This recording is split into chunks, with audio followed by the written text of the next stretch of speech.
All right, folks, coming up on Roland Martin Unfiltered for Monday, November 26, 2018.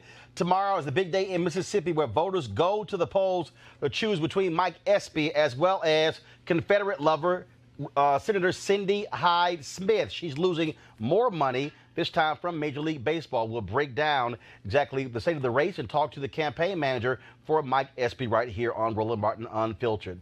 Also, a good man with a gun killed by police in an Alabama mall. But guess what? He's black and a veteran. Had a permit for the gun, yet he is still dead. His family is demanding answers. We'll give the latest in that particular case. Also, in Milwaukee, body cam footage just released shows officers shooting a black man with his hands out and kneeling down. The DA said the shooting was justified. What the hell video was he watching? Also, Utah Congresswoman Mia Love, she lost her re-election bid in her concession speech today, blasted Donald Trump and said the GOP, they have no relationship with minorities. Oh, we didn't know that, Mia. I'll show y'all some of that. Also, this weekend on social media, all kind of folks were upset over a preacher in Mississippi who reached his pulpit by flying through the sanctuary. We got the video, and he will join us right here to explain what he was doing and why he was doing it. Also, Gregory Hines, Marvin Gaye, and Kwanzaa all get new forever stamps from the post office. And two more white folks, a white woman in Maryland and a white dude in Florida, lost their job because they dumb as hell. We'll explain it all to you. It's time to bring the funk. I'm Roland Martin Unfiltered. Let's go. He's got it. Whatever the biz, he's on it. Whatever it is, he's got the scoop, the fact, the find. And when it breaks, he's right on time and it's rolling. Best believe he's knowing. Putting it down from sports to news to politics. With entertainment just for kicks, he's rolling. It's on go, roll, y'all. It's Roland Martin, rolling with Roland now. He's funky, he's fresh, he's real, the best, you know he's Roland Martin now.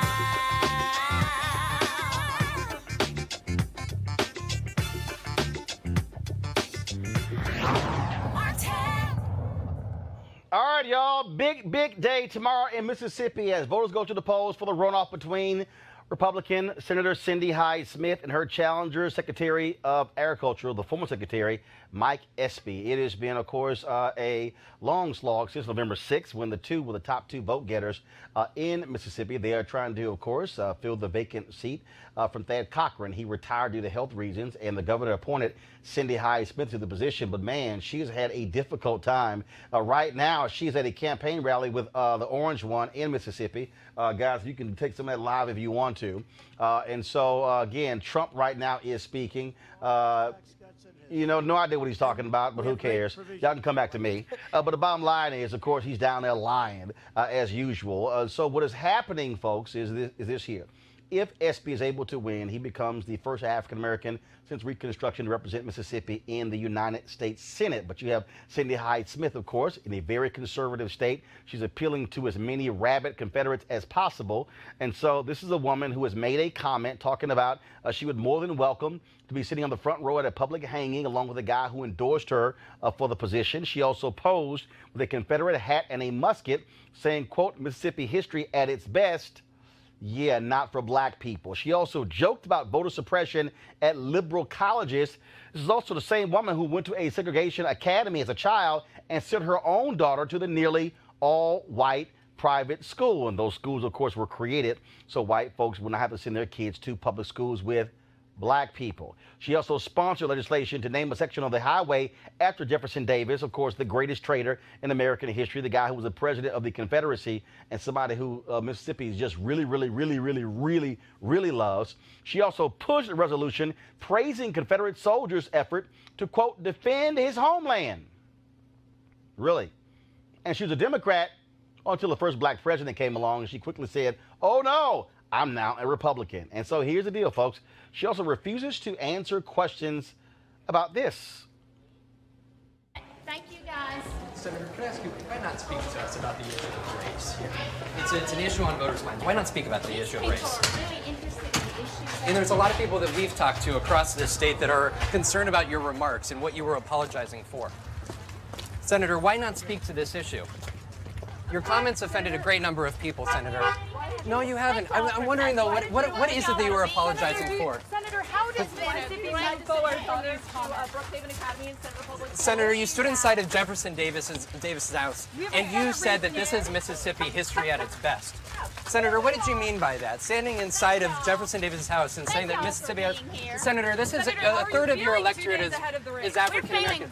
But Senator, you're running to be the U.S. Senator of the United States Senate. So here's the deal, of course. Cindy Hyde-Smith, she's been running from the media for the past several weeks. Republicans are so worried they have sent 100 paid Republican staffers on the ground to help her out. She has not done any media since then. Even last week's debate, she ran out of the debate when it was over. She sent the other U.S. Senator from Mississippi to answer media questions because she said her husband was at a prayer event and she really, really needed to go see him. Okay, this is a woman, y'all, who is the current United States Senator who refuses to answer any questions. In fact, yesterday at a campaign event, she ran out the back door before the media could catch her.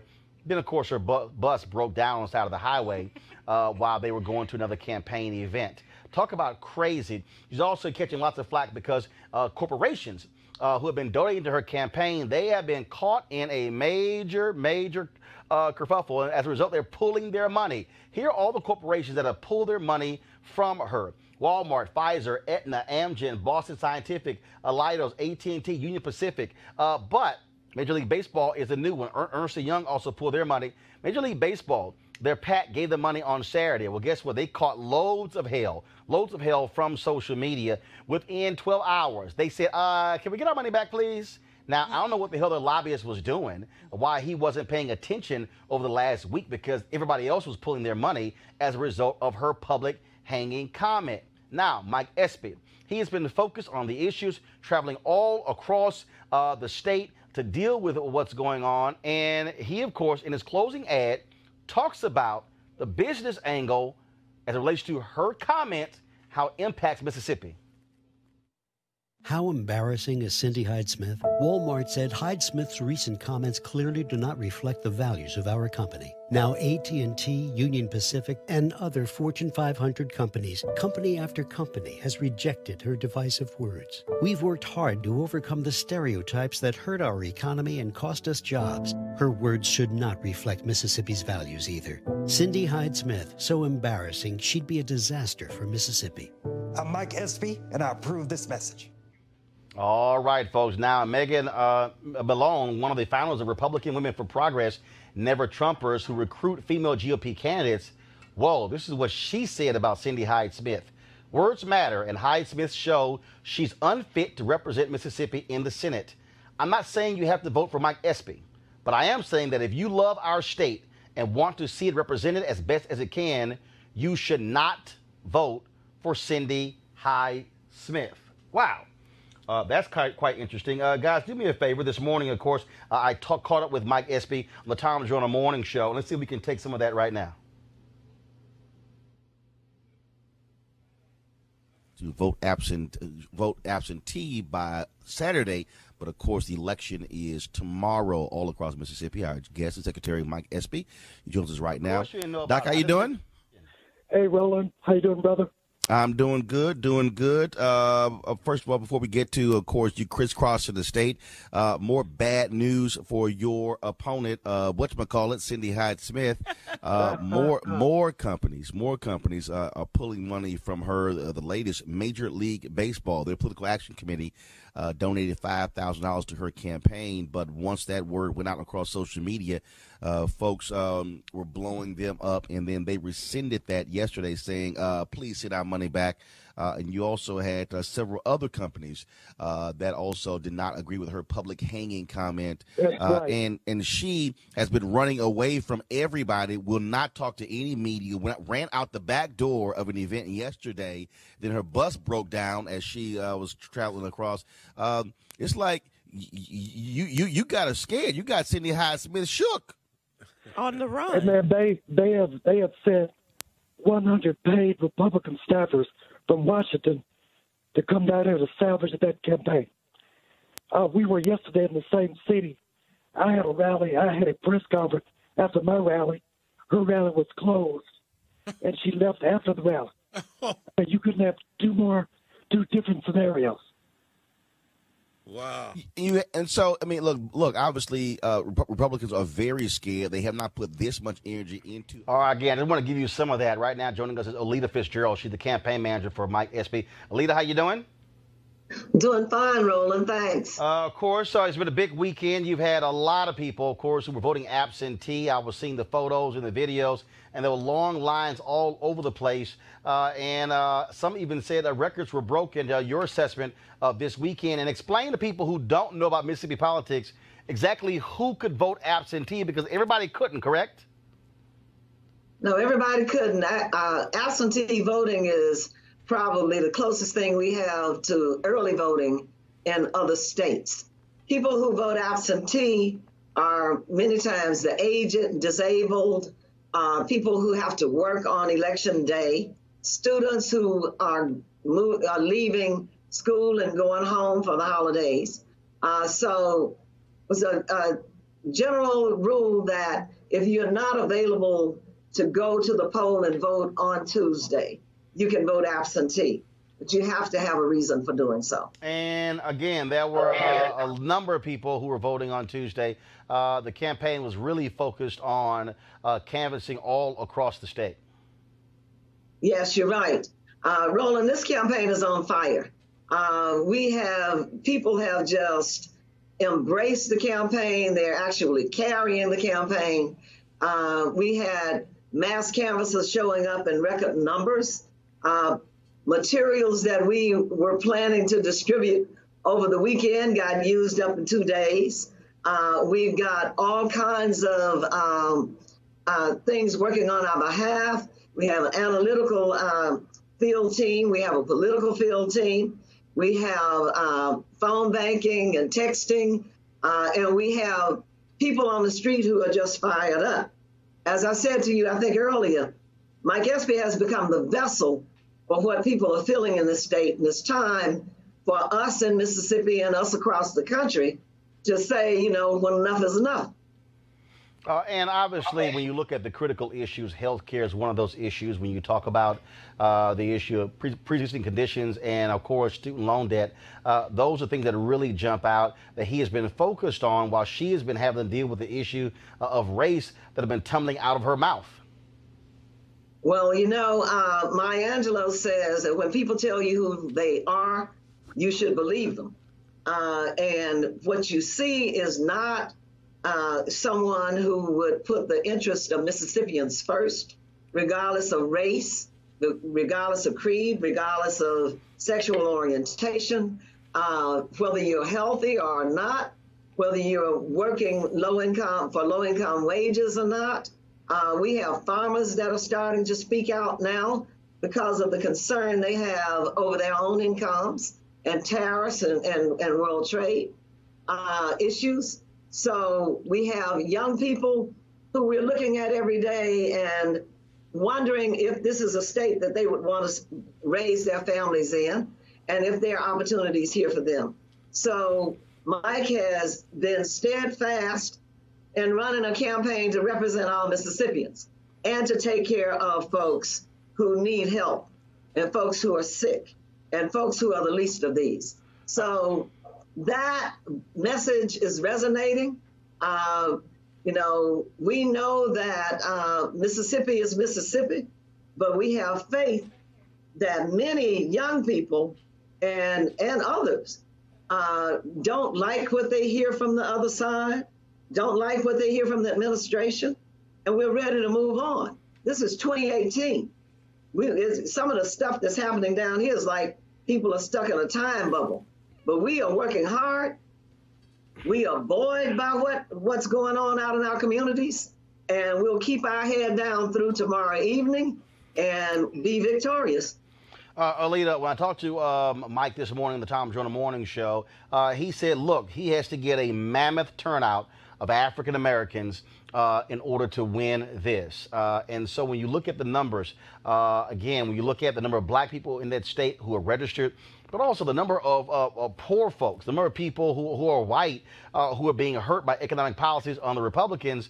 You know, I made the point on MSNBC, Democrats should be going and talking to those broke white folks and saying, look, what do you guys keep voting for? What have you gotten from the Republican Party? You know, they always try to tell black folks what black folks have not gotten from Democrats. And I've challenged these white Democrats. They should be the ones going to talk to fellow white folks in Mississippi and not being afraid to talk to them, to confront them, and to speak to them.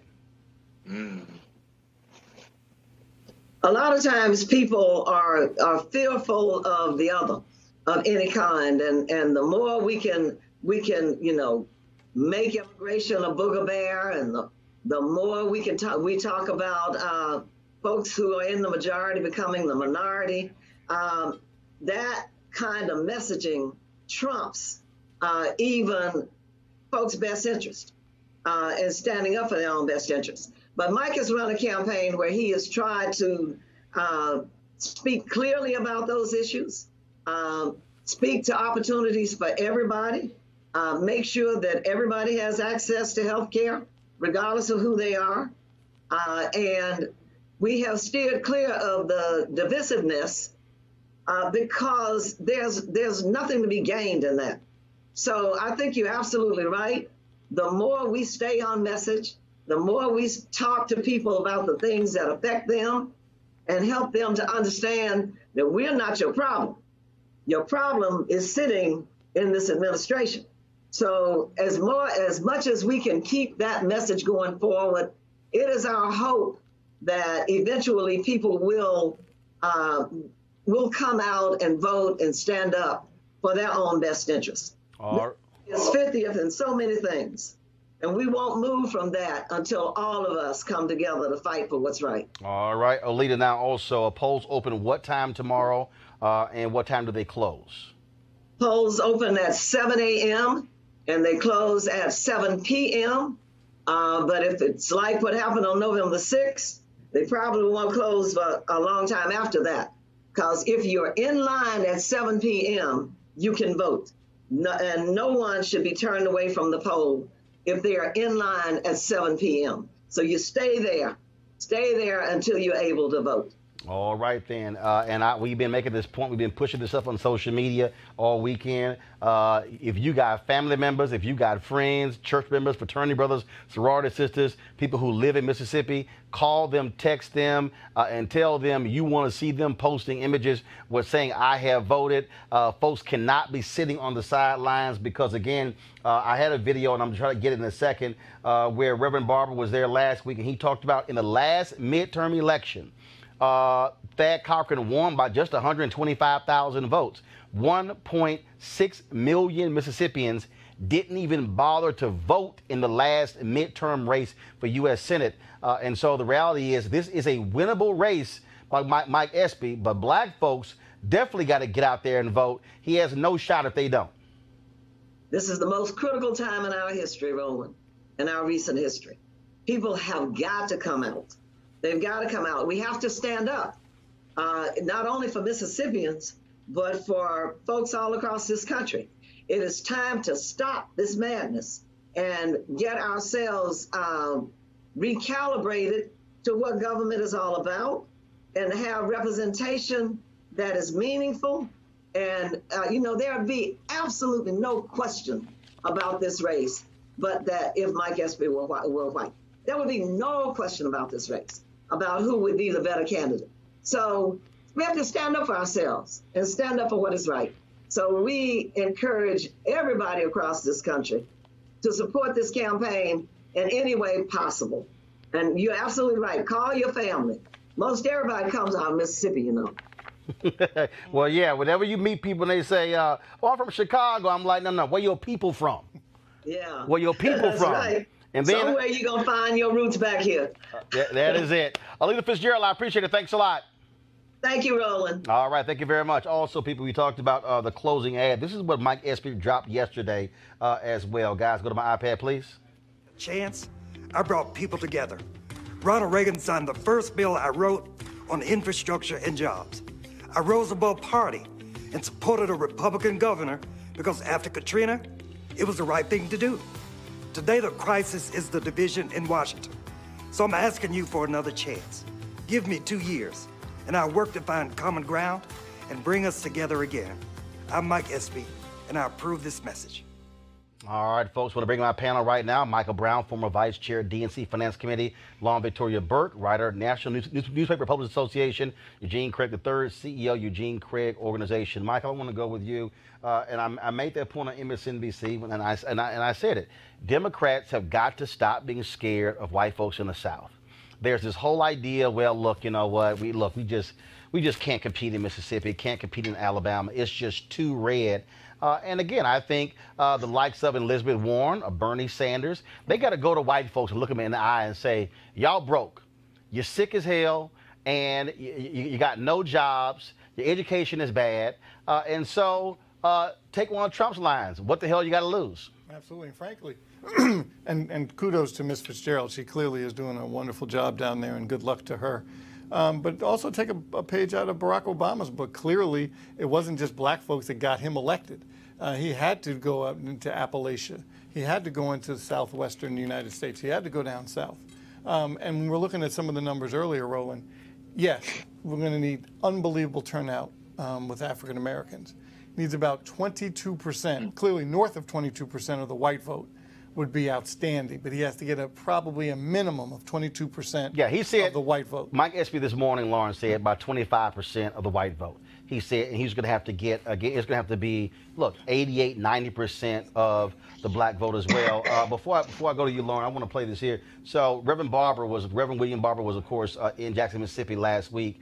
And I was doing some editing this weekend because he had a news conference.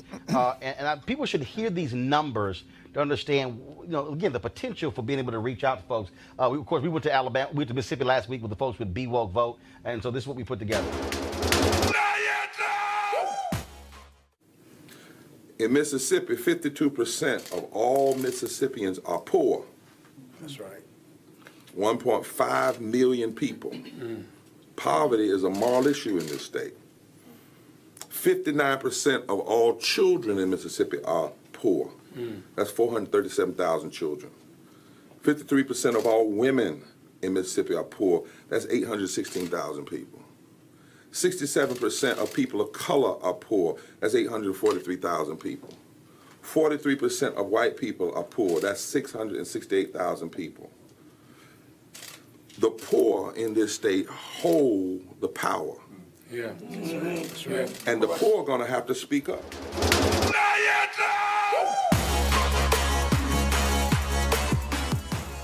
Obviously, talking to white poor people is not a new phenomena. RFK did, Robert F. Kennedy did it, LBJ did it. The Democratic Party is well versed in talking to poor white people. Well, why they haven't done it again, I'm not sure, but it's become an issue, unfortunately, because of the way our politics work with regard to money. Poor people do not have the type of lobbying and do not have the type of political power that the moneyed interests do, and that's part of the reason why we're in this sort of era of obviously money politics after Citizens United. And poor people don't have the lobbying, quite frankly. But if they were to show the voting power, that all can change, because you either have money or you have votes when it comes to power in politics. The unfortunate fact, though, is that Cindy Hyde-Smith is the type of sort of dumb Republican candidate in the same vein of a Ron DeSantis. And you figure if Ron DeSantis can sneak in there against a candidate that was clearly better than he was and smarter than he was, it's quite likely that it could happen again in this case. Of course, Alabama shows us it can happen in Mississippi, but it is going to take, it's a very strangely timed election, as we know, right after Thanksgiving. So it is going to take some historic numbers. Well, Eugene, when you look at the numbers, 944,000 people voted on November 6th for Cindy Hyde-Smith, for Mike Espy, as well as for McDaniel, the Tea Party candidate, okay? And so we know there's a massive drop-off when it comes to a runoff. As I said, the turnout in the 2014 midterm election was 29%. In 2016, it was 55%. And so if the Espy campaign, they believe that if they can get 450,000 votes, upwards of 500,000, they can actually beat her. And this is also a woman who is not like Republicans are really like running behind her. Donald Trump is there right now. He, of course, got everybody all focused and excited. In fact, he's doing 2 rallies for her. He's doing one right now, then one at 10 p.m. Eastern. Republicans are scared to death that Espy could very well beat Cindy Hyde-Smith. Yeah, Republicans are terrified. The RNC has 100 people on the ground right now. They're absolutely ignoring the race in Georgia, which would be the equivalent of a extra point field goal kick for them to win in the runoff over there. Trump's doing 2 rallies in one day. That's presidential level, stuff. That shows the paranoia that folk have of this being another Alabama. But I would like to focus on another number. There was a poll that was released this weekend that shows Cindy Hyde-Smith up. But if you look at the actual numbers there and the way the makeup of the electorate they use, if black voters make up 40% of the voting population, Mike Espy wins, as long as he carries about 15, 18% of the white vote. Well, again, well, he thinks he's going to need 25% because they're expecting Mike, obviously, a bump for her. But again, to Lauren's point, Mike, and this is what everything you said about Andrew Gillum is correct. But here's the deal.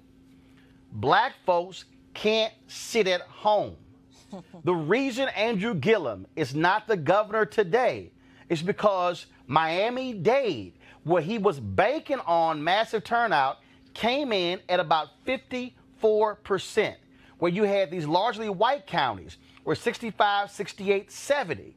And so if the Miami-Dade had turned out at 65 or 70%, Andrew Gillum is the governor running away. And so what we've seen is that, of course, huge numbers of African Americans, the white vote he's going to get is who he's going to get. But it's also interesting when you look at these columnists, these white columnists who've been writing about Cindy Hyde-Smith, talking about white privilege. The Jackson Free Press dropped this story about the segregated schools just this weekend.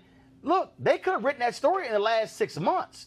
And so all of a sudden, there's been this renewed attention on her where even white media in Mississippi are dropping stories that I'm going, whoa, where in the hell have they been? Well, and I've talked to some of the secretary's folks in Mississippi, and they think they really, frankly, should have won this in early November. If folks had turned out, and now they're hoping that folks can get up and vote again, because with our community, don't let there be a raindrop or too hot, or the babysitter didn't show up, or I have some food on the stove. That's white folks too. That's voters across the country. But I can't worry as you know, that's my point. About white folks. That's my point. Exactly. That's voters across the country. Correct. But what you have here is if you vote your numbers, and that was the reason why I played that bite, Lauren, from Reverend Barber. Yeah. If you vote your numbers, the reality is here. If black turnout goes here and white turnout stands here, that compensates for the gap between there being more whites than blacks. Lauren, then Eugene, I'm going to my next story. Yeah, the thing of it is, though, is you do have the voter suppression issue sort of lurking out there in so many of these states, particularly in the South. The Broward ballot design issue that popped up for Andrew Gillum was, not particularly helpful for Democrats. That also was a ballot that was approved by the party. I know, you're right. And I think that's these sort of weird, electoral games that happen in the South are problematic. The reason you're seeing white columnists and others criticize this candidate is this is one of the worst candidates we've seen in a long time. And of course, what happened on Election Day is a very obvious sign that the tide is turning against Donald Trump. And when they field a really bad, dumb candidate like this, it is a sort of moment. I mean, this is kind of she's actually a new low. A person that can't answer basic questions. Yeah, she's dumb as hell. And then that whole thing of not wanting to talk to the media and I'm running down the street. You're running for public office. Okay, this is not a private company. Right. You're going to be questioned. People are going to ask you questions. And in fact, Eugene, during the debate last week, her people said, no, we will not agree to a debate unless you allow us an hour before to have our own notepad. She walked in damn near with binders. No, not binders. She had Ron Chernow's book on Hamilton. I mean, that's how huge her notes were. Right. She read her apology. Right. She literally couldn't say her name without reading it. Right. This is not the brightest bulb in a dark room. Yeah, I mean, there's a reason why they wanted no studio audience and all these rules, including with the notes and whatnot. I mean, she's dumb as hell. I mean, she's dumb as a bag of bricks. I hate to say it, but it's the truth. It's the truth. And what you're seeing right now is the RNC and the GOP coalesce and circle the wagons and deploy every single resource away from an actual winnable race to this race, to help her out. All right, then. Also, folks, there are people who, of course, been traveling all through Mississippi helping out. Erica Alexander, I got a text that she's on the ground there as well. It's going to be there's a concert actually happening right now for the next 2 hours for Mike Espy, a GOTV effort as well. And then also Ayanna Pressley, of course, the African-American woman from Massachusetts. She landed yesterday and was campaigning for Mike Espy, and she dropped this video right here. Hi, everyone. My name is Ayanna Pressley. I'm the representative-elect for the Massachusetts 7th, and I'm in Mississippi. I came all the way from Boston to campaign for my friend, Mike Espy. Washington is in gridlock. country is at a crossroads. This election is a fight for the soul of our nation, the preservation of our democracy, and victory is within our reach. But you've got to show up on Tuesday, November 27th. Mike Espy's name might be on the ballot, but you know what else is on the ballot? Access to good jobs, access to quality and affordable health care, access to excellent schools. These issues should not be partisan issues. Mississippi, you deserve Mike Espy. Mississippi, you need Mike Espy. So on Tuesday, November 27th, vote. Don't pay attention to the polls. My race had me down by 13 points, and we won by 17. So a famous person once said, don't boo, vote. I'm saying that too, but I'm also saying don't worry, work, and all the way to the polls on Tuesday, November 27th. All right, folks. And so, again, if you know somebody, tell them get off their butts and go out and vote. Let's talk about what happened in Alabama, folks. The Thanksgiving Day shooting was stunning in River Chase Galleria Mall in Hoover, Alabama. This brother, Emantic E.J. Bradford Jr., okay, initially what the cops said was that he was the gunman who shot a teenager and the 12-year-old. Well, then the problem was cops came back and said it wasn't him. Of course, Bradford is an Army veteran who was home for Thanksgiving. His father is a Birmingham police officer. The family hired attorney Ben Crump, and they say several witnesses have come forward to say the police officer who killed Bradford didn't give any verbal commands before shooting him in the face. Crump says they offered Bradford no medical assistance after the shooting. 200 protesters walked through the mall on Saturday.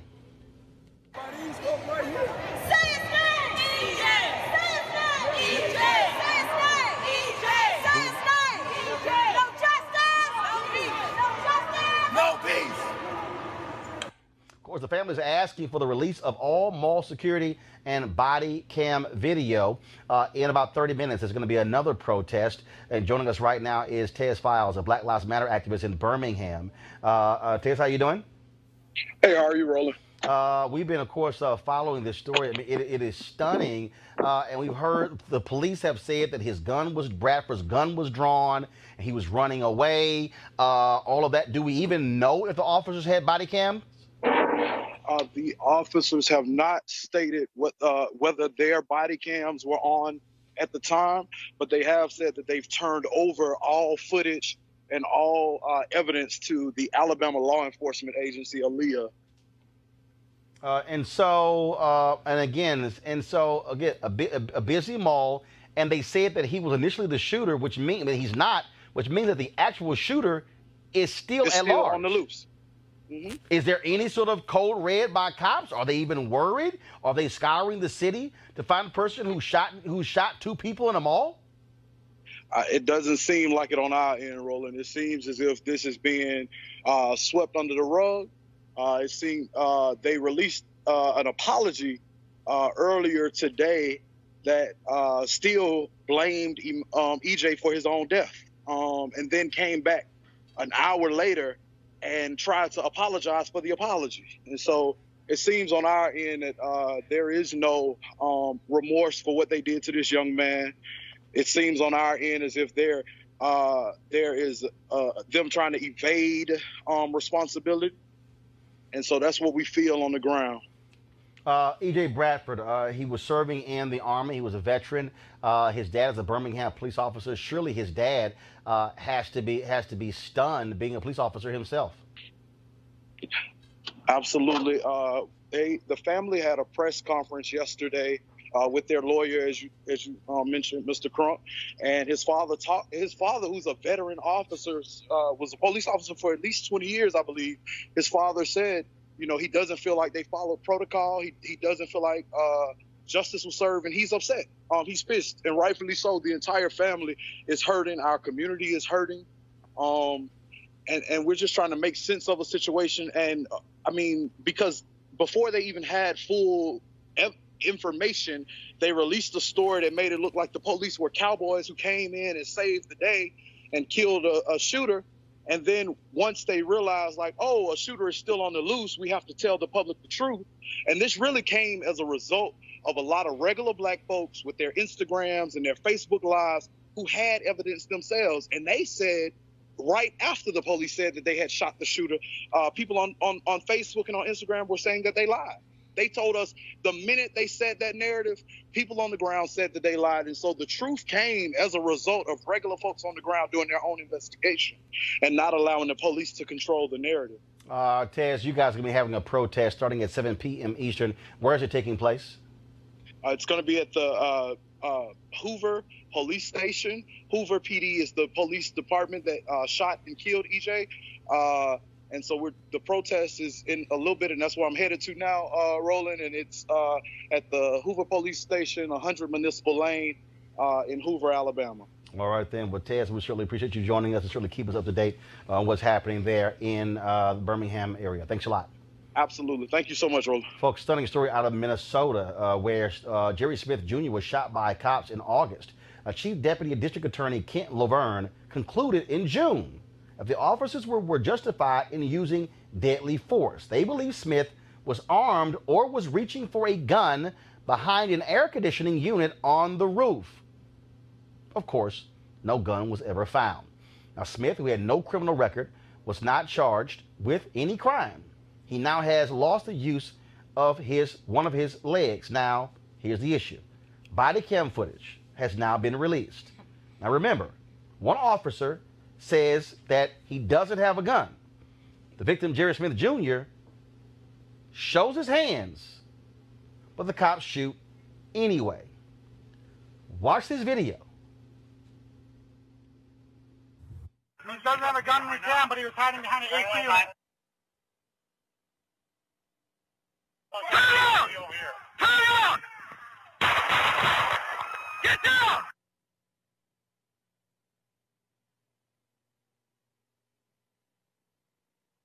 Now, guys, I want you to roll that back. I want you to roll that back, and I want you to freeze it right before they fire. The police officers, folks, said, and the DA, he was reaching for a gun behind the air conditioning unit. Do you see how far the air conditioning unit is from where he's standing? Press play. At no point do you see him reaching behind the air conditioning unit. Smith's family is suing the city of Milwaukee. Lauren, again, what the hell, the DA? This is why black folks have been focused and white progressives have been focused on throwing out these DAs. Right. So the DA in St. Louis, Bob McCullough, thrown out. You see the new DA in Philadelphia, new DA in Chicago, new DA in Dallas, new DA all across the country, because you have these DAs who are in the pockets of police departments. I don't understand. There's no way in hell you can watch that video and believe the cops, yeah, he was reaching for a gun. He wasn't even near the air conditioning unit. Yeah. And just like so many other videos we've seen, Philando Castile, Eric Gardner, it's like even when you have the video, it makes you wonder what was going on before we had all this technology that allowed us to see these things because of the technology that we have. This is body camera. You used to throw guns and knives down. I mean, Joe Serpico said that. Right, exactly. And so body camera footage, now we have the cops video, and you still can't get a prosecution out of any of this. So, it is obvious that police are effectively, from a legal standpoint, a protected class in our society. They're more of a protected class in our military, which is a very interesting thing, because if you mess up in the military, you're prosecuted for it, you know. And we give police so much latitude that it has become outsized in so many jurisdictions, and their union is, of course, extremely powerful, to say the least. So we have these situations where even when you see a video that refutes what was said, we did, of course, have the recent Chicago case, which I thought was very surprising to me, that cop was actually prosecuted. I mean, prosecuted, that was convicted, not first-degree murder, but second-degree murder. Right, but the fact that he was prosecuted in that particular jurisdiction, Chicago, which has a particular history that is known very well, I thought that was fairly shocking. But this is actually a pretty shocking example, even in the lexicon of examples we've had. Again, Mike, this is why people are focused on electing DAs with conscience, because for this assistant DA to somehow say that shooting was justified, I don't see how. I mean, I thought he was actually standing right next to the air conditioning unit. Hell, that was significant distance between him and the unit. And thoughts and prayers to the families. And I was waiting for the video. I thought he was going to get close to the air conditioning unit. I was waiting for that to happen. Right. And but they know they can say whatever they need to say in their report, And if they know they have a cooperative DA, they can say whatever they're going to say, and they're going to be covered. And that's the bottom line. And it's unfortunate that it continues to happen, and it's going to continue to happen. Eugene? It's crazy. You know, cops are still lying about, you know, what's on video. You know, but the issue is that you got to have a DA that's willing to pursue the charges that are necessary. And we have a situation like this. I'm now proponent of recall elections. This DA, you know, needs to be recalled and need a new DA installed. All right, folks, going to a break right now. We come back. We're going to talk about a couple of white folks. One white guy in Florida, one white woman in Maryland. Don't have a job today because, you know what, they stupid as hell on social media. Then, of course, we'll also talk about hashtag the flying preacher. Of course, have y'all seen this video right here? This is the video of the preacher in Mississippi, of course, who used a harness to, in essence, fly to his pulpit. All these people lost their mind on social media. They were trashing him, trashing the church. In fact, they were trashing all black churches in America as a result of Pastor Orr doing this. We got the video, if y'all can play it, please. And so we're going to be talking, so this is the video. We're going to be talking to this pastor in just a moment right here on Roland Martin Unfiltered to explain why he did it and also his thoughts on the reaction from people. It's got millions of views. So all of that next. Roland Martin Unfiltered. Back in a moment. Support Roland Martin Unfiltered. Be sure to join our Bring the Funk fan club. Every dollar that you give to us supports our daily digital show. There's only one daily digital show out here that keeps it black and keep it real as Roland Martin Unfiltered. Support the Roland Martin Unfiltered daily digital show by going to RolandMartinUnfiltered.com. Our goal is to get 20,000 of our fans contributing $50 each for the whole year. You can make this possible. RolandMartinUnfiltered.com. All right, folks. Today, Utah Congresswoman Mia Love, she conceded her congressional race. It had been in doubt as they kept counting the ballots. And in her 11-minute statement, she had a couple of things to say about the orange one, as well as the Republican Party and minority voters. Press play. I am proud of the fact that I nagged the president every day to bring Joshua Holt home. He is an American, and all Americans should know that their country and their representatives will not forget or abandon them. Now, when President Trump took a jab at me because he thought that the race was over, and he lamented that I wouldn't ask him to come to the state of Utah, I was somewhat surprised at first. But with every decision I make, I have to ask myself again, at what cost? The president's behavior towards me made me wonder, what did he have to gain by saying such a thing about a fellow Republican? It was not really about asking him to do more, was it? Or was it something else? Well, Mr. President, we'll have to chat about that. However, this gave me a clear vision of his world as it is. No real relationships, just convenient transactions. That is an insufficient way to implement sincere service and policy.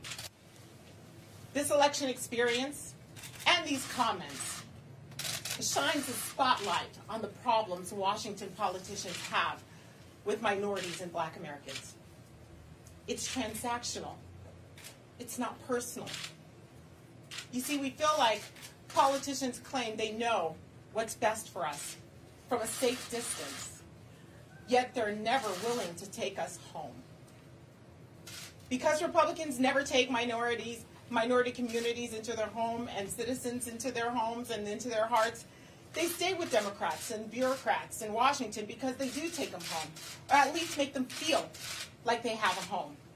I've seen the cost to conservatives for not truly taking people into their hearts. Democrats saw newly elected black members and women to Congress in this election. This is a matter of fact that Republicans lost in this regard. However, minority communities need to ask themselves a question also. At what cost? What is the cost of staying with the Democrat Party that perpetually delivers exactly what you need to stay exactly where you are? To make poverty tolerable instead of temporary. People who judge their success by how many people they can put into poverty programs versus how many people they can get out of them. I am a Republican. I know conservative policies work. They lift everyone. They lift the poor, the young, the vulnerable, the black and the white.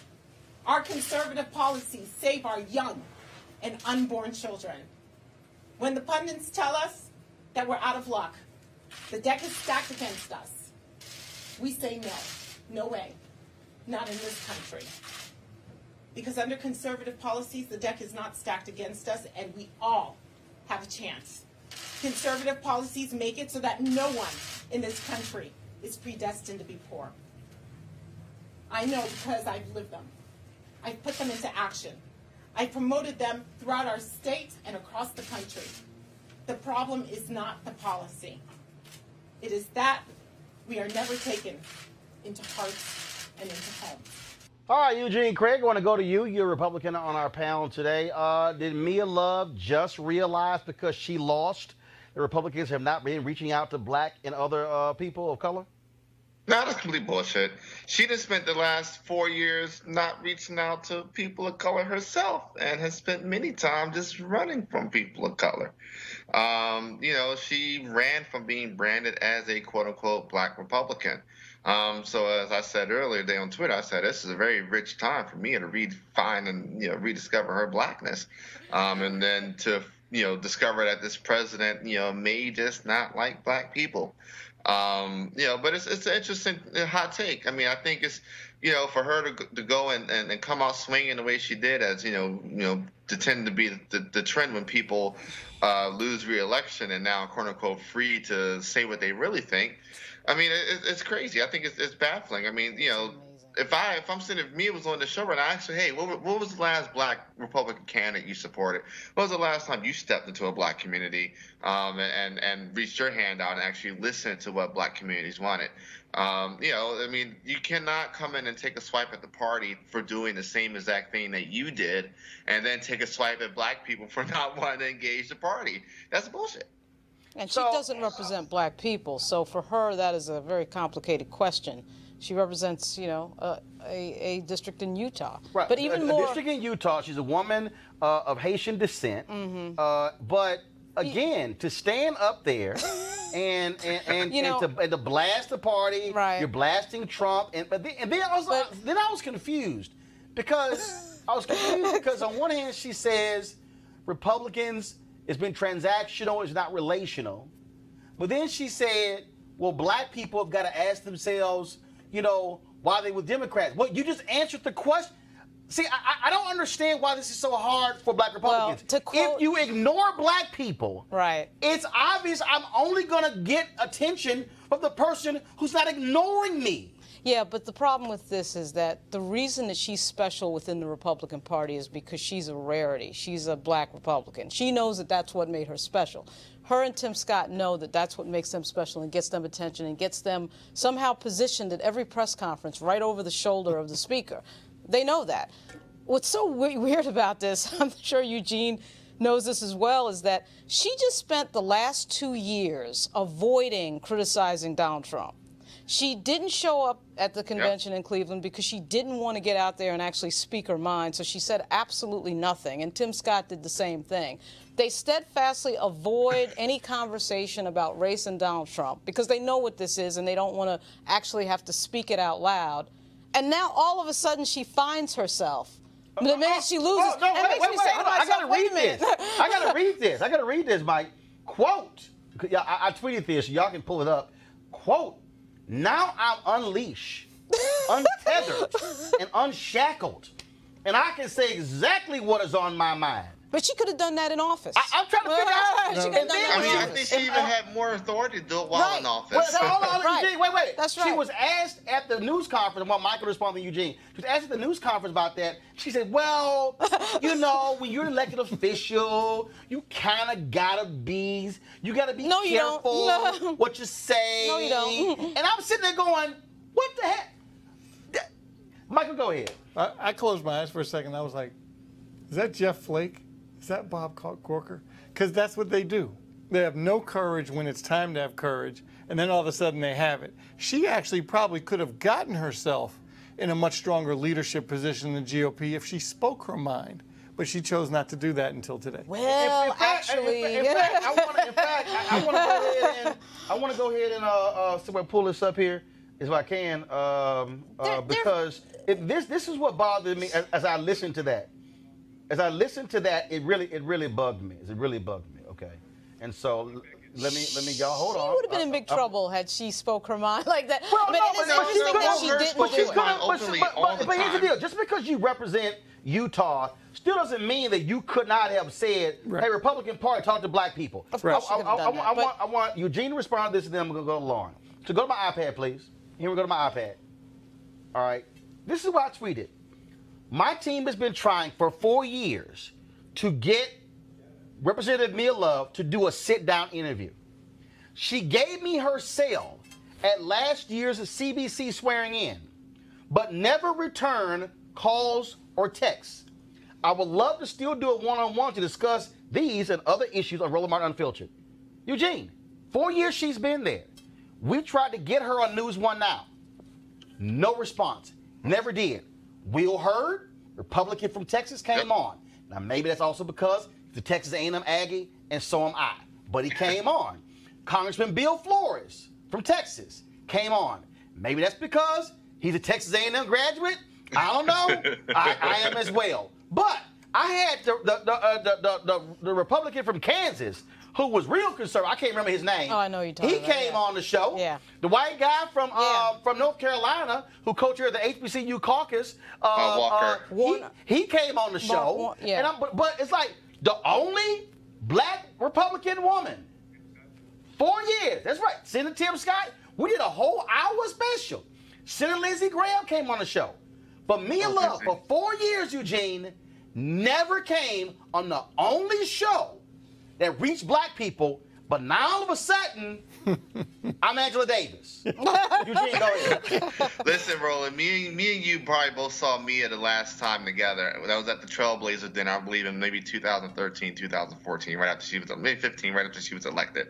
She's literally spent her time as a member of Congress running from being black, running from being the black Republican, and just being, the black Republican all the white Republicans like. I like to contrast her and Will Hurd all the time. Will Hurd, when the president was, started rolling out this whole border wall mess, was everywhere saying, listen, I'm a former CIA agent. I have literally the largest part of the border in my district. The wall is not going to help. I mean, he's time after time after time stood up, spoke out, used his voice as a member of Congress. He tried to actually broker a DACA deal. Yeah. And went after Trump on intelligence issues, being a former CIA agent. But can I take it a step further? Will Hurd has been there for black Republicans when we needed him. I can't tell you a single black Republican Mia has supported. Yeah. Lauren, go ahead. The problem is that at the end of the day, if she does the interview with you, she has to answer the question of her standing as a black Republican, and for that matter, a black person, period, in the age of Donald Trump. That question has got to be confronted. And she also has to confront when Donald Trump called the country you're from. Right, but see... The country your parents are from. Well, she did come out... A shithole country. She did come out and she came out with her statement. All right, but she came out with her statement. Right. But it was a statement. But see, the bigger problem, of course, is that when you are in this position as a black Republican, and you are arguing that, everything is colorblind and race doesn't matter. But then you lose. And then reality hits, and you're in a country with 400 years of racial history that matters. That's problematic. Like, you can't play the dance. So now she's out here. I mean, oh my God, I'm shackled. Here's the deal. This is very simple, okay? Mia Love, you should come on here. We can have a conversation. We can have a discussion of all these issues. For 4 years. 4 years we've been trying to get Mia Love to come on the show. For 4 years, y'all. That's been happening for 4 years. And let me also help y'all. Y'all think I'm lying. As a matter of fact, somebody from New York has called me. Hey, I got to call you back. Okay, so let me pull this up. I just want y'all to understand.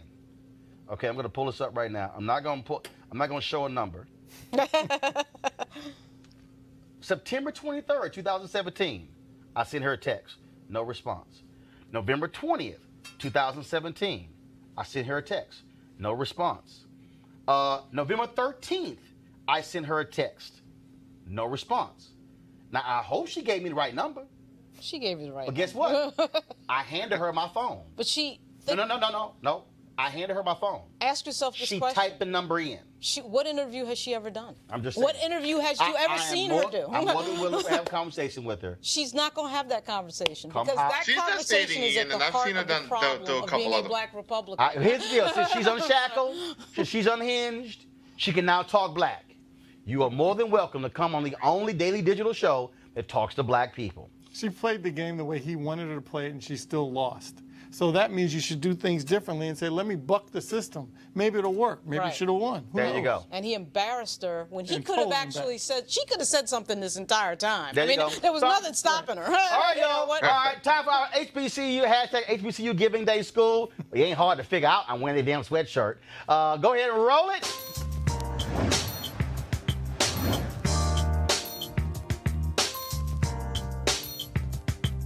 Y'all, so every Monday, of course, I wear HBCU gear. Universities I've actually spoken to or visited. And so today is Lincoln University, Chester County, Pennsylvania, founded in 1854. The first degree granting HBCU in the country. Notable graduates: Thurgood Marshall, Langston Hughes, Cap Calloway, Frederick D. Alexander, Roscoe Lee Brown, Melvin Tolson, but also Kwame Nkrumah. Many African leaders, when they came to the United States, were actually attendees at Lincoln University before they went back to Africa. And so to support Lincoln, go to www.lincoln.edu, lincoln.edu. And so I spoke there last year for the president when she had her swearing in. So that's why I got the sweater. So Lincoln, we appreciate it. Thanks a bunch. All right, y'all. Did y'all see this video? Roll it. Now, we thought we had seen everything. When the sky is cracked and Jesus Christ comes again, and every eye will see him when he comes again. So here's our question for you this morning, brothers and sisters. The simple question is this right here: are you ready? Are you ready for his return? Amen. All right, amen. Are you ready for his return? Brothers and sisters, are you ready today for the return of the Lord Jesus Christ? Because he's on his way back. That is what James was dealing with there. And I appreciate. All right, y'all. That was Reverend Bartholomew Orr, senior pastor, Brown Missionary Baptist Church in South Haven, Mississippi. That video went viral when a woman, she is the daughter of a member. She actually shot that video and posted it. Man, it has gotten millions of views. Folks have been angry, upset, blasting him, blasting the church, blasting the entire black church. I was sitting here going back and forth with people yesterday on this whole video, and they were saying the church, they don't do a damn thing for the poor. They don't help people in their community. And I'm going, y'all don't even go there. And so then I get a phone call from one of my colleagues sent me a text and saying, hey, he had a friend of his who was a publicist who said there's a client who want to speak to me. I said, okay, fine. Have him send me an email. Well, it happened to be the publicist of Pastor Orr. And so I got the email, and she said he said he's been getting interview requests from everybody, but he only wanted to talk to me. And so now he's here on Roland Martin Unfiltered. Pastor Orr, welcome to the show. Hey, how are you doing, Roland? Glad to have you. All right, so let's start first off, okay? It's so many stuff I got to deal with. Okay, so the apparatus itself, people like, you wasted money. You didn't ask the members for permission. That was a complete waste of tithes. Can you explain the apparatus and why it was there at the church?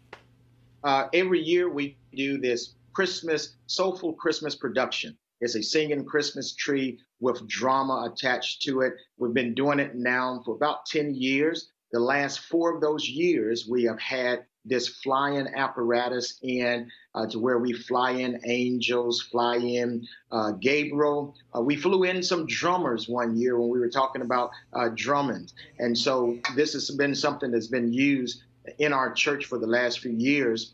And it just so happened that last week I was up there when they were going through their flying school. And I said, hey, I've never tried this. Let me try it.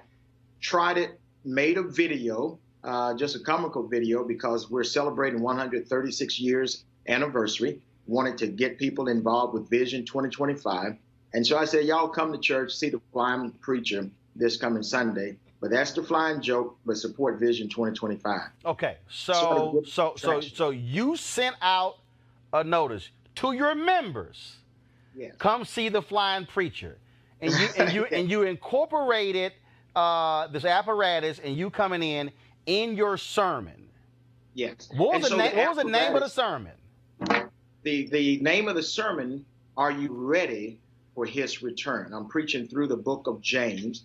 And so the apparatus was already in place, no dollars, tithe money or church money, because our Soulful Christmas is sponsored by different individuals and corporations that sponsor. This is a free event that we put on for the public. Okay, so Pastor, so what do you make of all these folks just attacking you? I've seen it. This is unnecessary.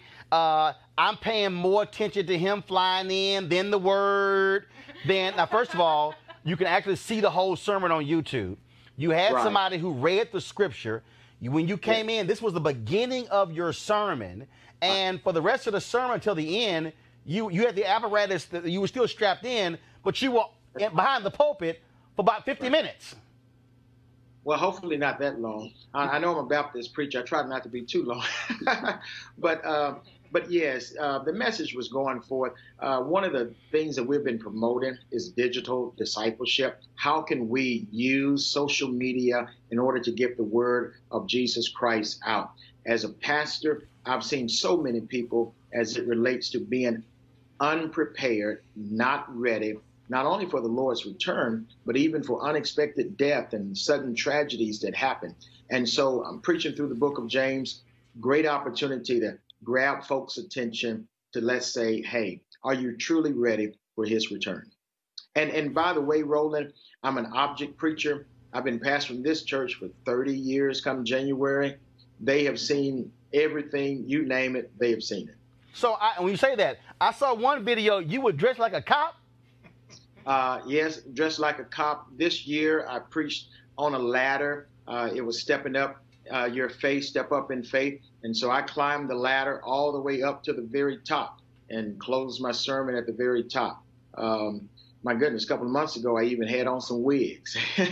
So for people who go to your church, this is not unfamiliar to them. Right. Now, right.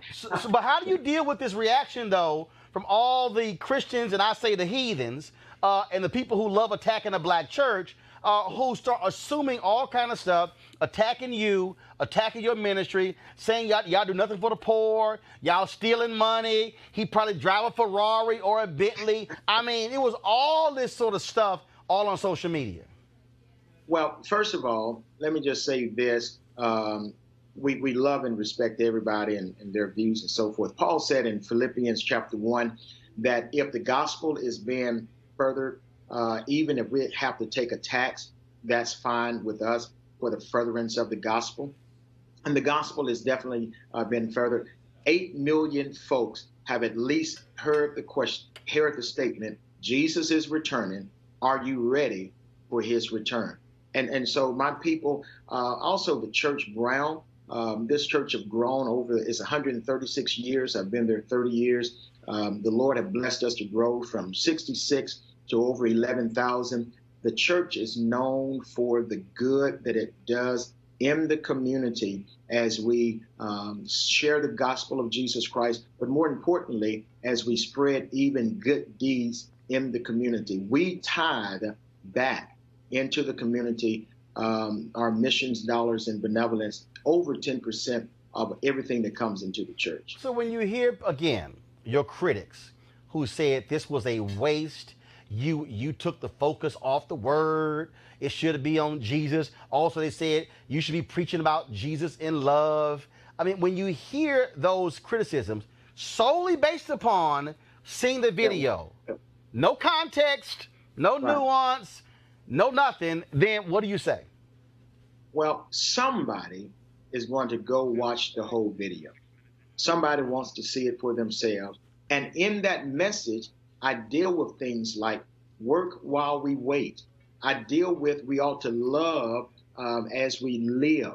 I deal with even how we ought to endure suffering, and talk about the divisiveness, and even how we ought to use our words to be helpful and wholesome. So if they listen to the message, and like I said, I've been preaching through the whole book of James. This is all about everyday faith. How do we take our faith outside and beyond the walls of church? And so I'm just excited and glad that the gospel of Jesus Christ is going forth.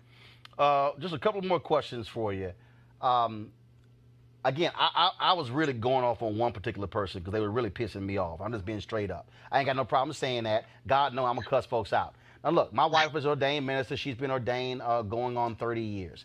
I have been in numerous churches, small, mid-sized, and large. I have seen preachers, men and women, use props and things along those lines. What really angered me the most was folks who saw this video. See, right there. That's what's wrong with the black church. The black church not doing. I say, whoa, stop. Y'all saw one video, and then just all of a sudden, every black church in America ain't nothing. Every black church in America not helping the poor. Every black church in America is still in ties.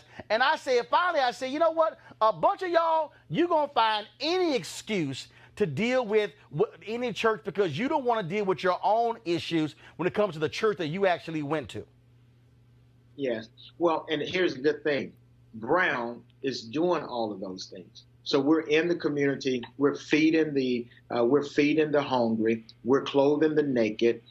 We are sheltering the homeless. We're being there for those that are caught in disaster. We are doing things locally, nationally, as well as international. So the gospel of Jesus Christ is going forth. Good deeds are going forth in the name of Christ. And if we need to use props, even as Jesus himself used, in order to grab folks' attention and get them to start thinking about their eternity, I believe it's all a good thing. I got to ask you this here. You're in Mississippi. What are y'all doing to get the vote out for Mike Espy?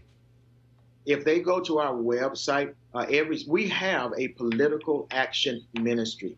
And so I am not one to endorse candidates, but I do very much have an open door policy to where we have a political action ministry that actually bring candidates in, forums in. Mike Espy actually visited and worshiped with us. We have been pushing voter registration as well as voter turnout. There is a video on our website of Miss Olivia Leggett, one of our members, who was the first African-American woman mayor in her particular town. She won that seat back in '77, defeating a white man by 10 votes. Well, she went on to be elected and serve in that position for 20 years. And so she is encouraging people that every vote count. And we have been constantly pushing that message. And again, we've been open to our members, informing them that it's coming up, and for everyone to go out. I'm going to play this here. Y'all go ahead. Here, take my iPad, please.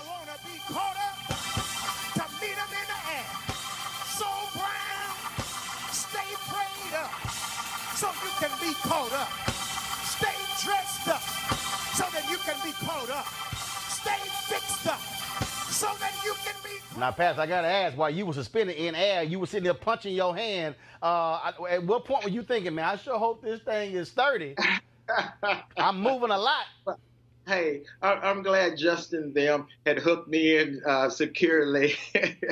But, you know, it was a fun opportunity to be able to, one of the joys of pastoring, and I appreciate Brown, and it's such a loving, supportive church down through the years, seeing the vision, following along with the vision, seeing how God have used us to really advance the kingdom of God. So I appreciate them praying with me while I was up there in the air. All right, then. Well, so again, so for all the folks who've been sitting there talking about the flying preacher, Pastor, I even had one woman say, well, are members, are they allowed to use the apparatus? I was like, y'all lost. I said, y'all gonna really make me cuss y'all out on Twitter. So Pastor Orr, we appreciate it. Thank you for explaining. Go ahead.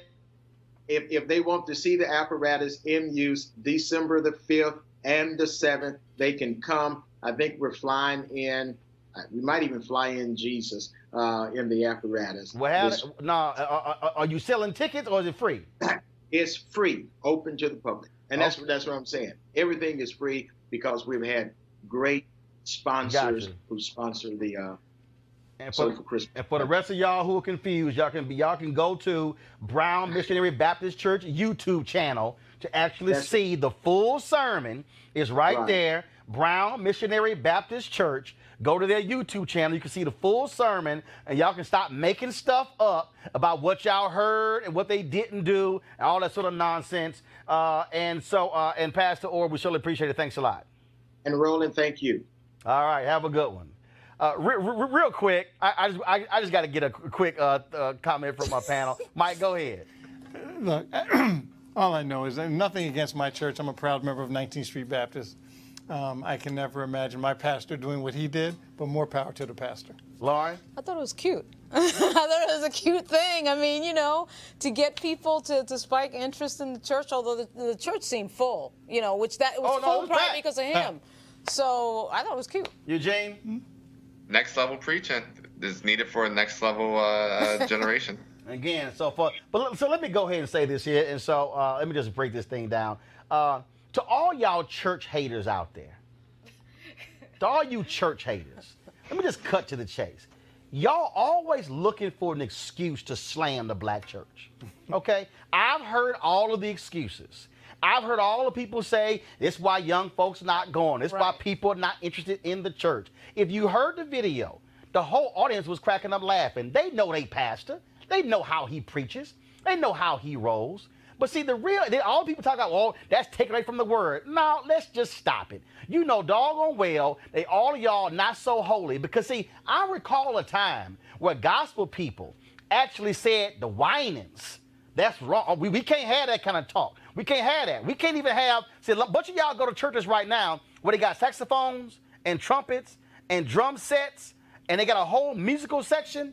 I remember the day people said, oh, no, that's going against God having all that stuff in church. You always have these purists, but you really got haters. You got people who always want to hate on preachers, who want to hate on church. And the reality is there's a whole bunch of churches who are doing some good. There's some foul people in church. You know why? There's some foul people outside of church because crazy folk outside of church actually belong to church. Now, if you got a problem with this pastor flying in, that's your problem. You know why? You don't go to his church. You don't tithe. You don't put any offering. You ain't doing nothing to pay for their lights, to pay for their pews, pay for anything. And so I say, shut the hell up. Oh, I know. We're talking about church. And y'all probably mad that I'm cussing, but I don't really care because it grates on me when I see people who constantly condemn the black church when, if you really want to ask the question, the level of scholarships being given, the people who are helping folks in need, show me another institution in the black community that's doing more. I'll wait. See, that's the problem. And so when you somehow ascribe one thing, that's what's totally wrong with the church, then you the problem. So guess what? If you don't go to church, that's your deal. Fine. That means if you say there's something wrong with every single church in America, that's fine. Go to a white church, a Latino church. Go to a Catholic, a Baptist, Episcopalian. You know what? Don't even go. But I'm really sick and tired of people blaming the entire black church for every single thing wrong in the black community. Shut it. Because the reality is the black church has done a heck of a whole lot to save black folks and will always be there. And you know what I also know? A bunch of y'all who hate the black church, when your ass gets sick, or when your kids get sick, and when somebody needs some help, guess what y'all do? Y'all go find that holy roller at work and say, can you pray with me? See, you spend your time dogging the church, but you're quick to find somebody who go to church when you in need. That's all I got to say. Amen. All right, y'all, update on some racist white folks who lost their damn mind. Now, y'all know we deal with crazy-ass white women and crazy-ass white men. Remember the white woman in Maryland who called a black man the N-word because she didn't like the way he drove out of his parking spot? And his wife, Don Toast in Hightower, got out of the car to confront her with a camera rolling? Well, we now discover that the woman is a teacher in Prince George's County, and the Prince George's County investigated and released a statement saying they were disappointed and disturbed but could not fire her because she was a union employee. Well, that teacher decided to retire, which will take effect on December 1st. She will retire with her full benefits. So all y'all black teachers, there's an opening in Prince George's County. And speaking of openings, that's one also with the Hilton Resort Unit. You know why? White boy this weekend, y'all, actually posted on social media that he wanted to lynch Willie Taggart, the Florida State football coach, because he lost to Florida on Saturday and they finished 5-7 and didn't go to a bowl game. Yeah, straight up, y'all. Now pull the photo back up. Then he posted on there, no. I'm serious. I'll do it. His name is Tom Shand. Well, y'all, Hilton Grand Vacations today fired poor Tom as a result of his stupid post. So, black people, if y'all want to work for Hilton Grand Vacations, I suggest y'all get him a call, because there's been at least one opening at Hilton Grand Vacations in Florida, because Tom was stupid. Now he done lost his job. All right, y'all. Want to thank Michael, Lauren, and Eugene. Tomorrow we're going to deal with the races in North Carolina, Republican Party. That's right, they back at it. They call a special session to try to pass a voter ID bill.